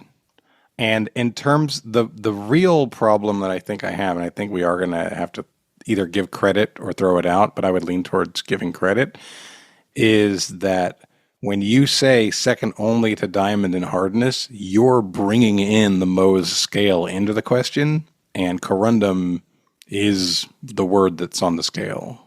Yeah. I'm inclined to give you guys credit. I'm inclined to take it, honestly. I'm inclined to... rather than have you research and do a new question. Yeah, I think points are good. That's okay. Yes, everyone loves points. Points are good. Okay. Points are good. There's a show title. As a matter of fact, I think we should each get 100 points for that question. Oh. Okay. I'm not doing that. Because let's break some records. Let's get into round 4, question 3. Your category is geography. Geography. Divided by the Meuse River, which Belgian city is known for its medieval architecture and served as the headquarters for NATO until 1967? The what river? Meuse. Because I thought you said Meuse River. I was like, it was like hardness river. Let me copy paste. Very hard river. Meuse. Meuse. All right. Unless that's a German pronunciation, then it'd be like Moisa. Go for it. Wait. No. I misread the question. Okay. If you're trying to type 50/50 on a phone keyboard and you move it to numbers to get the first 50, and then it auto changes back to letters, it ends up writing 52. with the word TO being where Oh. the 5-0 was. So, friends, I have to amend Chris's question here. It's not served as headquarters for NATO. It's until, after 1967. Yeah, it's after 1967. That is a big difference, yes. That is the yes. That's a yeah. Okay, that allows us to lock in, I believe. Yeah. Okay. Yeah, that changes things, but I don't know if that's a good thing. We got 5 cities that I've come up with. I don't know which of them. I don't think it's Waterloo. Okay. We've got, I don't even know how to pronounce it. Ypres, the one that starts with a Y. I don't think it's that one either. The 3 then that we have that we think are in Belgium are Antwerp, Brussels, and Bruges. Yep. The only question I'm having is, could Jean-Claude Van Damme and NATO exist in the same city? Maybe. Not Certainly. peacefully. the I'm trying to think. The first answer we both said was Bruges, but I don't. Well, only in that I was reading the question originally as until 1967. Like, I don't know if Bruges has any sort of like political importance. Okay. It might. I just don't know. Yeah. I know Brussels is where the EU is based. Like, that's where their headquarters are. Like the European Parliament and stuff is in Brussels, I'm pretty sure. We are at time. Okay. We'll go with your best guess, but if you want to say Let- Brussels, I'm happy with that. We can go with Bruges. That's fine. 'Cause No, I just don't no. know. You want to go Brussels? Yeah, you have more thunder. Well, It do sounds like Brussels, with I guess. Brussels. All right. They are saying Brussels.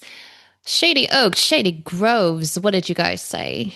Nick, I threw out Antwerp to start with. You threw out Brussels. Then you thought, oh, wait, UN versus NATO. Oh, wait, the question was worded backwards. Yeah. Oh, wait. You finally just said, okay, I think it's Brussels. And Yeah. I don't know what your logic was, but I just was ready to go with you. I mean, I'm pretty sure the UN headquarters was there. No, wait, the UN headquarters is in New York. No, wait, is it NATO headquarters? What did the question say? I don't remember. Let's read the question again. And then, eventually we just settled on Brussels. Yeah, when I looked, like, where is, like, based on Chris's question, like, where is the NATO headquarters now? And I'm like, It's like Brussels. and like, oh, okay. So from 1949 to 1952, the NATO headquarters were in was in London. In The headquarters were. Right. Were what? Well, it's one headquarters, isn't it? Yeah. If it has headquarters, that's more than one. No, it's just one. It's one headquarters. I am too. What's the plural of energized for headquarters? this. Let's just say the site of their headquarters was. Headquarters is. Let's be. It's heads quarter.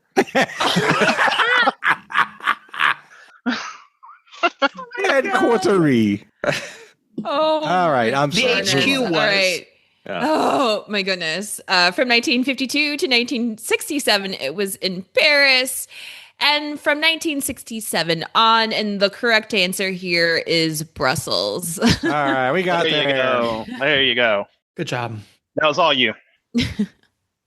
So at the end of round 4, Millennium Falcon, super cool. You have 120 points. Shady Oaks, Shady Groves, you have 110.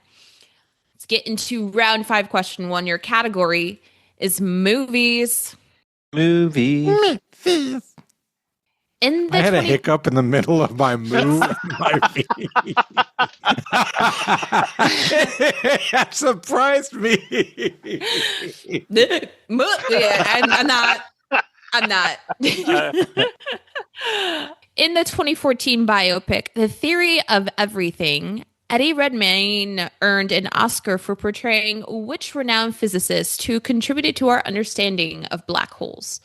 Meow, meow, meow, meow. Staying alive, staying alive. Meow, meow, meow, meow, meow, meow, meow, meow. I mean- Yeah, we're locked in.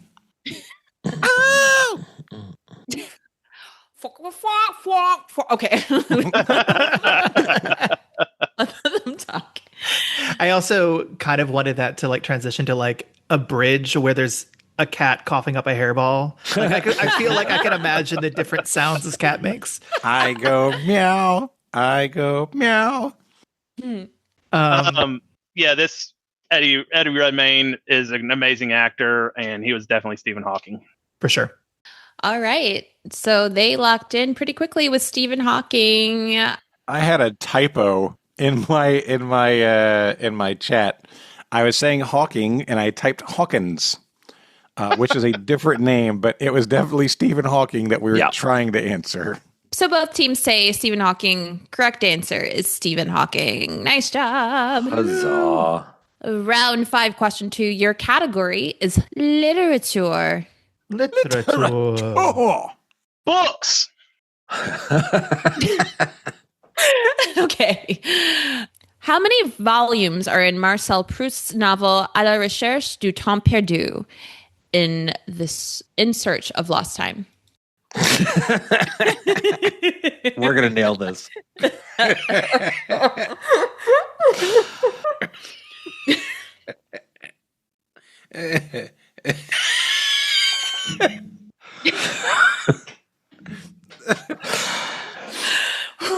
Okay.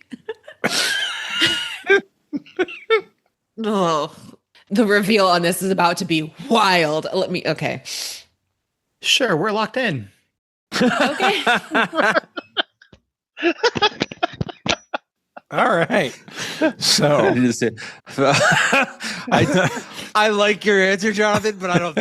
Oh, come on! Do you want to get it right, or do you want to make the joke? Do you I mean, I don't know what's right. As long as I we're know picking this. random numbers.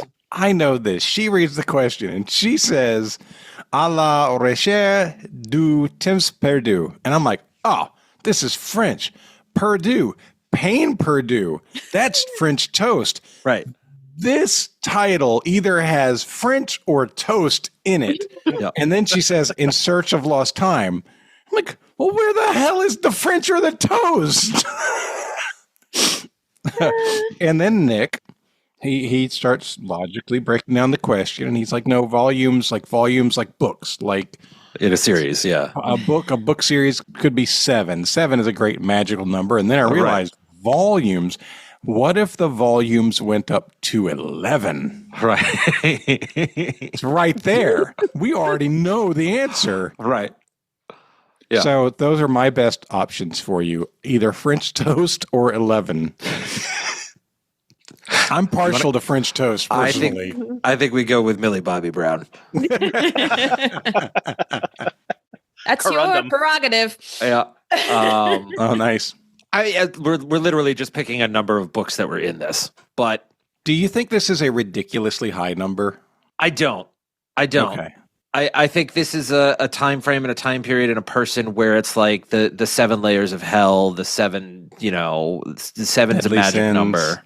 Yeah, the 7 deadly sins. The 7. It's there's a lot of 7s, but I'm just the minimal amount I know about Proust and how unbelievably boring the books are.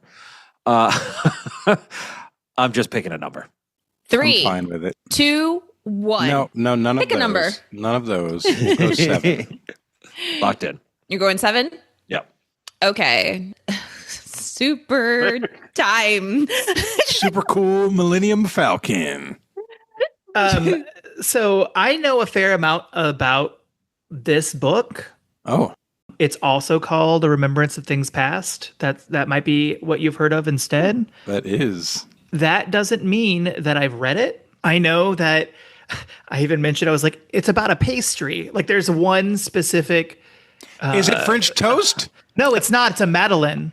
Oh. Like Still that like disappointing. cake thing. And eating that one cake triggers memories of the author, and the author then goes down this path of all of these memories that this one like bite of food gives him. Wow. That's what I know. Don't know how many volumes it is, so we wrote the volume goes to 11 because that's bigger than 10. Did you really? 100% locked in with 11. Yes! Yes! That's amazing! Oh, I hope that's not right. I hope it's right. John is going to be so mad at me if that's right. And I'm looking forward to it.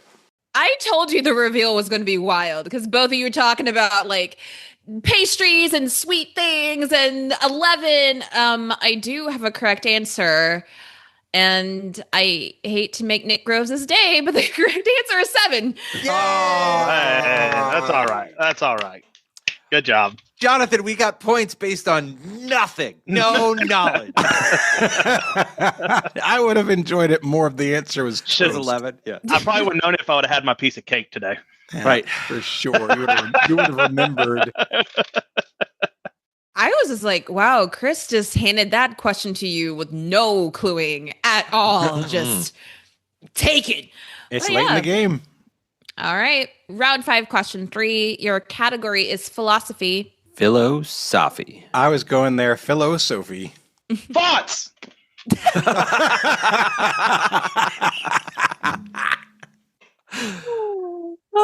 Which 17th century philosopher, the subject of Meditations on First Philosophy, also formulated the famous statement, cogito ergo sum? I feel like I'm being watched because there is a Latin teacher on the... Yeah. Meow, meow. Yeah, 100%. Meow, meow, We're meow, locked meow, in. meow. We can 3, 2, 1 if you want, Will. They also have meows. What does Will know about this? That, Theirs are please. louder than ours. Are you ready? Yeah, let's 3, 2, 1. 3, 2, 1. Descartes. Car. I realized I probably should have done the 3, 2, 1 in French, but the correct answer is indeed René Descartes. He actually did that in French first. Cogito ergo sum was later. Ooh. I don't know French enough to know what I think therefore I am is in French. Je pense. It's a little. I don't. That's what I think of every time. Fire. No. Therefore, something or other. So at the end of round 5, Millennium Falcon, super cool. You have 140. Wow. Shady Oaks, Shady Groves. You also have 140. Whoa. Oh, man. We got a game. We've just been having fun until this point. Now we got to get serious. You got to pay attention. No, God, man. that's not our style, Jonathan. Oh, Derick put his face down. Put his face back. All right, let's get into round 6. Question 1. Your category is TV. TV. What iconic teen drama created by Josh Schwartz and airing from 2003 to 2012 launched the careers of actors like Chad Michael Murray and Sophia Bush? We can lock. Okay. All right. So, Nick, this is very far out of my wheelhouse for the TV stuff that I do know. Uh-huh. I do know Chris is a big fan of the Gilmore Girls, if that might be right. Gilmore Girls is Amy Sherman Palladino, and it's 2000 to 2007. Okay. I may or may not know this because I'm currently halfway through season 2 of a first watch through, and I looked up the dates last night at 10 o'clock at night.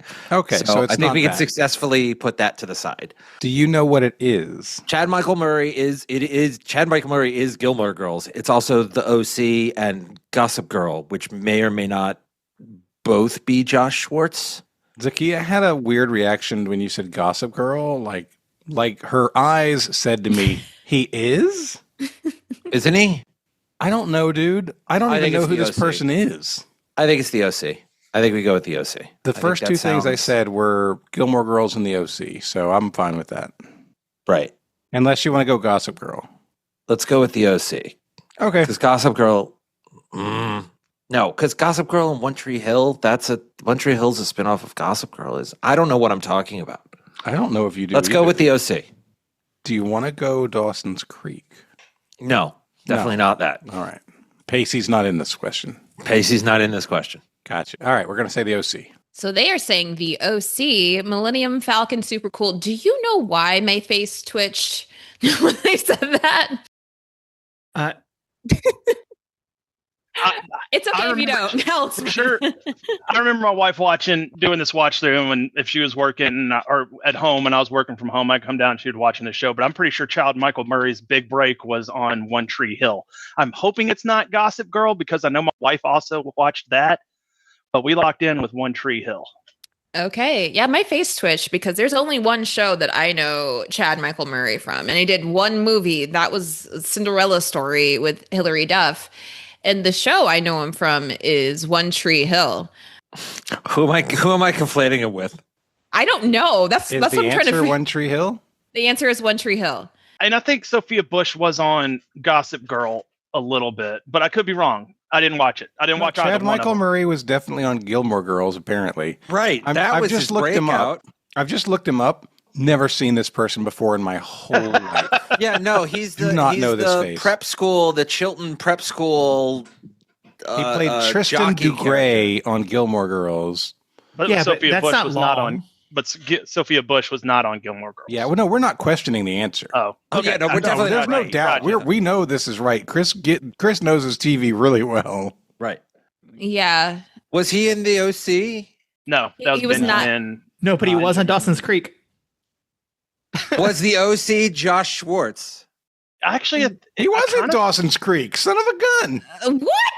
What? Benjamin Mitchell was his name, From the OC. That was Adam Brody and Ben Misha- McKenzie. Ben McKenzie Benzie and Rachel and- Bilson right. and Misha Barton and all of them. Let's- None of those are correct. Nick, you said you're in season 2. Yeah. He stops in season 2, so he's only in 11 episodes, and then he's out of Gilmore Girls. Well, spoiler. Come on. All right, friends. Let's get into round 6, question 2. Your category is world history. Hit the bee. What secret 1955 accord between the countries Philippines, France, Pakistan, Australia, Thailand, and the UK formed a defense alliance that preceded the foundation of CETO, the Southeast Asia Treaty Organization?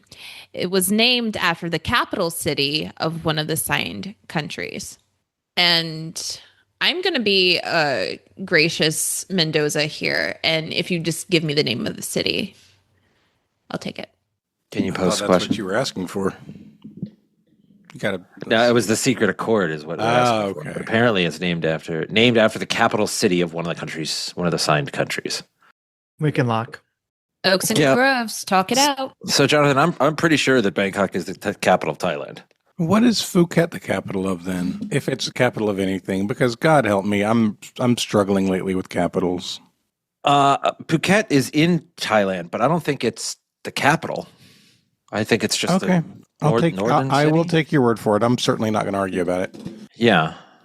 This is multiple choice for us. Yeah. Which of these countries do you want to land on? I mean, if we're playing game theory, the Paris Accord is like 75 out of the 3,000 accords that have happened in world history. They're all in Paris Right. Accord.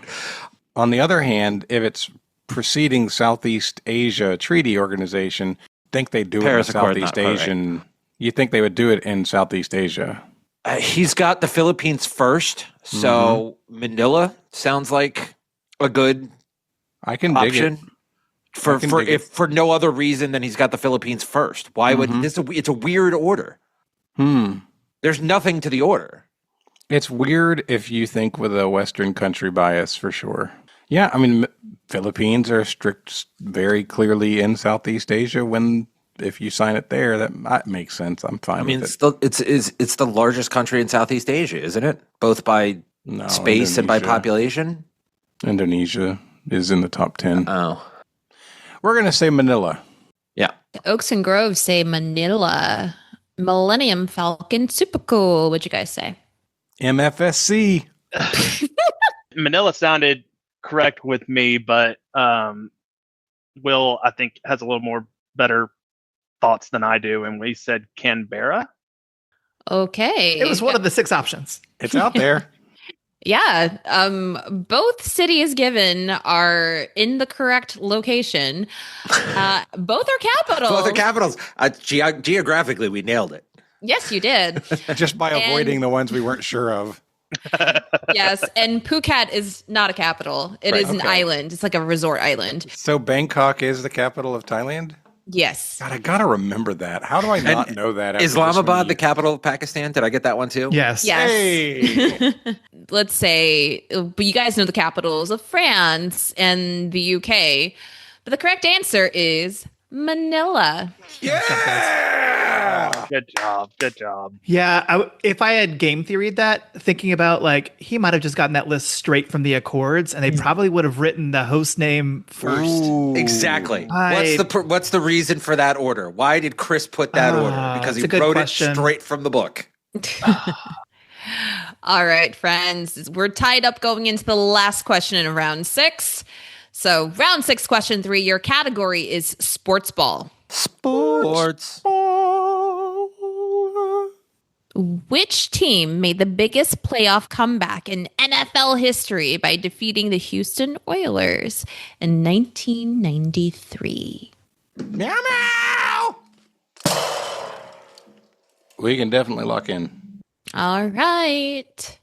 Apparently, this is bigger than the Falcons Patriots. 93.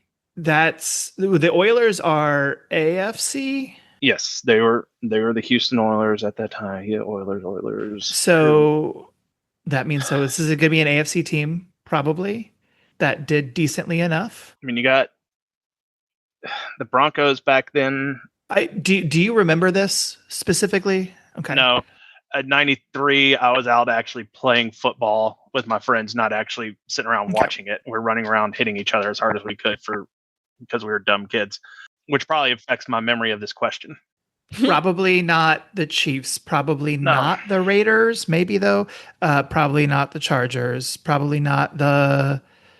I kind of want to go the Dolphins here because Marino would throw the ball all over the field. He did not care. He was going to throw the ball as much as he could, and he's really the only quarterback at that time. The only other thing I want to put forth is that Elway was known as the comeback kid. That was like his name. I don't know if that's because of this. He also had the drive, but I don't. But the drive was in the Super Bowl. Right. And I don't know when that Super Bowl was. Was that like 92, 94, 95, somewhere? 95-ish, okay. 94 through 96, somewhere so in it there. Could be Elway. So we're stuck between Jim Kelly, Dan Marino, and John Elway. Oh. A hard road to be stuck in. I don't remember the Dolphins doing this. Okay. All right. I mean, they're all three great quarterbacks. You don't have a problem picking one. I like Elway. I kind of want to do the Broncos. Okay. Yeah. But if it's the Dolphins, I'm sorry. No, it's all good. It's all good. I mean, when you have to pick between Jim Kelly, Dan Marino, and John Elway, there's not a really bad pick there unless it's the right answer. Yep. So I guess we're going with the Broncos. All right. Oaks and Groves. What did you guys say? God, so I can tell you this. Y'all did not name the right quarterback. No, it wasn't any of those three. None of those guys. Oh. That being said, you were coin flip. So what happened is Jim Kelly got injured in the game. And Doug Flutie came in. No, Frank Reich. I just did the same thing, though, by the way. It was Frank Reich who came in losing 35-3. And I was a latent Oilers fan at the time because I was playing Tecmo Bowl and I loved using the Oilers with Warren Moon and Haywood Jeffrey and Lorenzo White and all those guys. Yes, so I was watching this game and it was Frank Reich who came in and completed the comeback. They won like 38-35. Good pull. Yeah, your correct answer are the Buffalo Bills. That was their last year in the Super Bowl, right? It was, yeah. Okay. Yeah. Sorry, Will. It's fine. And that's going by Super Bowl years. Because it was the 89 season and the 90 Super Bowl, I think, for the Giants and Bills, the Scott Norwood game. Yes, because the 90 season, 91 Super Bowl was Washington. And the Elway Super Bowl wins, I believe, were 96 and 97 because that was junior and senior year of high school. Yeah, I knew they were kind of later in the 90s, I thought. No, in 97, 98. Was it 97, 98? Okay. They lost to the Jaguars in 1996 in a game that was a huge upset. Right. All right, friends. At the end of round 6, going into the gauntlet, Millennium Falcon super cool. You have 150 points. Shady Oaks, Shady Groves, you have 160 points. Woo! Your category for the gauntlet is Champions of Midgard, A Viking's Tale. Cool. Nick, you Mountain. can't just ask me what I want to wager. All right. Our wager's locked in. I had to do the math just to make sure you did the math right. I was double checking your math. Math is hard. I was told there'd be no math. Literally nobody has ever said that. Our wager's locked in. Oh, good. Let's do this. I got to eat and poop in the next 20 minutes. Let's go. Agreed. Agreed. Me too. So let's get started. Question 1 in your gauntlet. Although often overshadowed by Columbus, which Norse explorer is believed to have established a settlement at Vinland around the year 1000, making him the first known European to set foot in North America? All right. We're going to lock in. I mean, we can also lock in if you want. Yeah, Derick. that one works for me. Okay, nice. Question 2 in your gauntlet. Known for their fierce raids and advanced shipbuilding, what shallow draft vessel did Viking warriors use that enabled them to navigate both open seas and inland rivers with speed and precision? What was that sound? Something painful. What was it? Yeah, that was like a... It was a wheeze. It was No, that was a metallic. It was ping. metal. Oh, it was my pen hitting the desk. Okay. Oh. It was my pacemaker falling out. That's it. I will add on that Chris has 2 specificities listed here. So you can be as general or specific as you like. I'm going to wait. All right.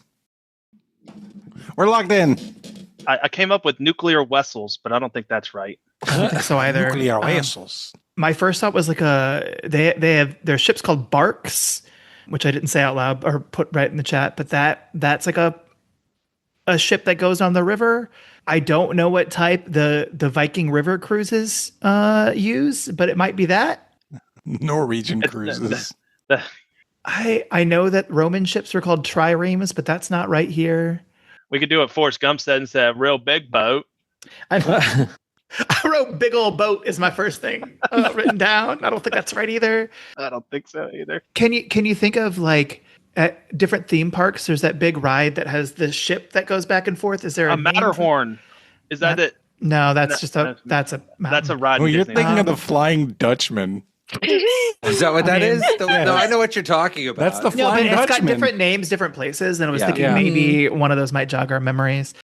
Our answer's locked in. Okay. Question 3 of your gauntlet. Inducted in 2018, who was the most recent player inducted into the Pro Football Hall of Fame as a Minnesota Viking? He did play for 4 other teams during his Hall of Fame career. Lock that in. Will we're lock locked in. We are also going to lock in. Let's collect your answers for your gauntlet. Although often overshadowed by Columbus, which Norse explorer is believed to be the first known European that set foot in North America, Oaks and Groves. What do you guys say? Jonathan said Thor Heimdall. Heyerdahl, which is not the right answer after we talked about it. Yeah, no, I was like, Thor Heyerdahl did a thing. Yeah, no, this was Leif Erikson was the first person to quote unquote discover the new world that had people in it already. But is that what you locked in with? What did you we locked in with Leif Erikson. Okay. We locked in with just Erickson. Yes. Okay. Just in case it's a washing machine or something. I don't know if these are the same people as me and Will had the same discussion. Leif Erikson or Eric the Red, and we said Eric the Red. So, funnily enough, you'll never guess this, but Eric the Red is the father of Leif Erikson. Oh, interesting. It's Eric's son. Yeah. Yeah. Oh man. Son of Eric's son. Yes. Could have been Red Son. Question 2 of the gauntlet. Known for their fierce rays and advanced shipbuilding, what is the shallow draft vessel that Viking warriors used? Millennium Falcon. Super cool. What did you guys say? We had very little clue. We almost went with big old boat because it is one. We weren't sure what the Viking river cruises used. And we ended up going with a ship called a bark. Okay, locked in with bark. The Shadies. What did you guys say? It's going to be real interesting because we locked in with Wolf. No, you made a clarification during the question because Nick and I had a couple of things, and you said this could be a less specific name or a more specific name, and Nick had come originally with a less specific name that I was going to poo-poo as not being specific enough. When you said it can be that it doesn't have to be like some detailed thing, Nick had a much better answer than anything I was coming up with. Yeah, I immediately came in with the Viking boats with the oars on the side and the shallow bottoms. They're long ships, is what I know them as. Now, do they have a specific Scandinavian name to them? I'm sure they do. Pull that. So we said Viking longships. Longships, yeah. Okay. And inducted in 2018, who was the most recent player inducted into the Pro Football Hall of Fame as a Minnesota Viking? Millennium Falcon, super cool. What'd you guys say? Randy Moss played for the Vikings, the Raiders, the 49ers, and the Patriots. So we said straight cash, homie, Randy Moss. Okay. There's another team in there, too, if he's the right answer, because it was 4 other teams. I said the Titans were the 5th one, but we also that might said be Randy right. Moss. We also said Randy Moss. And the good thing about it is he didn't play at any of those other teams long enough to take him away from calling himself a Viking at the end. I mean, as a Patriot. I mean, he won a Super Bowl and a Patriot, but as a 49er, he was just kind of there. Right. Same as I think with the Titans. Yeah, he was just and he there. did nothing in Oakland. Except leave quickly. Yeah. All right, friends, let's reveal the answers. I'll start at the one you guys agreed on. The correct answer is indeed Randy Moss. Nice job. Huzzah. Let's just go straight up. The vessel. My goodness, Zahkia. Wessel. Words. The vessel. Nuclear assholes. Okay, check off. The specific answer is a Drakkar, but the more general name is a longship. Hey, good job. Good job. A Jakar, my goodness. Drakkar. Like Drakkar. Like Drakkar. Like Drakkar Noir? Yeah. Like Drakkar Noir. Yeah. That's what I thought too. Yeah. Wow. And Smells like a Viking ship. New longship. Who knew? okay. But the first European to set foot in North America. We had a father-son answer split. The correct answer is Leif Erikson Day. Hey. I feel real good about that. I'm real happy Those with were how that strongly went. your answers. Yeah. All right. Millennium Falcon, super cool. What did you guys end up wagering? We talked a lot, couldn't decide on anything, so we went with the old standby 69. Oh, nice. Thank God we got that right, Jonathan. So, Oaks and Groves, you nailed the gauntlet. How much did you wager? We really needed to get it right because we did wager 141. Our logic was simply, we expect Will to get every Will's on the question other right team. all the time, so we're going to go for it. And that worked in your favor. So the final score of 301 to 81. Shady Oaks, Shady Groves, you have won this game. Congratulations. Yay. Nick, I don't know if you've noticed, we team up very rarely. Mm-hmm. We've actually teamed up more in person at like takeover events than we have on the show. We've been together twice on takeover teams, and I think this might be the first time on air, maybe the second. So we on takeovers. But my point is that we pair do well. well. Yeah. We pair really well for thinking we have similar knowledge bases. We definitely do have similar knowledge bases, but we also have similar methodologies, and they mesh well together. Oh, that might be why. That's probably it. It's because both of us are the just say words, and hopefully that will trigger something in the other person's brain. So like. Yeah. I'm like, oh, what was that Kerouac? Like Kerouac's the right time frame. You're like, On the Road's a travel book, and boom, there's an answer. There it is. That neither one of us would have gotten on our own. That was a great game. Thank you, Chris. Hope you are feeling amazing today when you hear this. We're thinking of you. We love you.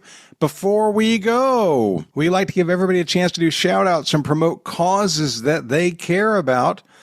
Derick, we're going to go back to you to start us. We talked about it earlier in the episode, and I'll put links in the Facebook group for Abby's Amazon wish list and her Paper Pie link store. It means so much to us. Thank you again for letting me come on and do this. Absolutely. We're so glad that you could. All right, Will, over to you. I had a whole lot of fun. It's the summer, so I'm going to give my shout out as a teacher. All of my students I've released back into the world to all of you and your parents, and I know that you have to put up with them this entire summer. So if you have kids or you don't have kids and you support anything where you can give kids a place to be this summer, whether it's a summer camp, whether it's just a program, whether it's a jobs program, whatever it is, support these kids that need the support that they don't have from schools during the summer. Love it. You're so right. All right, guys. And Nick. Yes, go for it. Yeah, buy the book. It's again Pulling Threads. Pulling Threads is the name of the book by Isla Blake. Not Isla Fisher. Not Isla Fisher. By should get Isla Fisher to recommend it, though. That would be really great. That would be great. Maybe all the famous Islas. So her and Isla Nublar. Yeah. Kicking it back to Jurassic Park. Isla Sublar. But yeah, no, check out the book if you're interested. All right. And yeah, we'll make sure these links are in the discussion thread in the Trivial Warfare Army Facebook group when the show comes out. That's going to wrap us up, y'all. So for Derick, for Will, for Nick, and Zahkia, my name is Jonathan. This has been episode number 536. That sounds like Trivial Warfare. The mush mouth never ends. Where it's not just trivia, it's war. Bye, everybody. Bye. Thanks for listening to Trivial Warfare. Be sure to check out the revamped trivialwarfare.com as your one-stop shop to submit questions, join the community, and get access to over 150 archived episodes. Warm It Up was written and performed by Matthew Stevens. This episode was edited and produced by me, Joel Sharpton. For help with your podcast, visit propodcastingservices.com.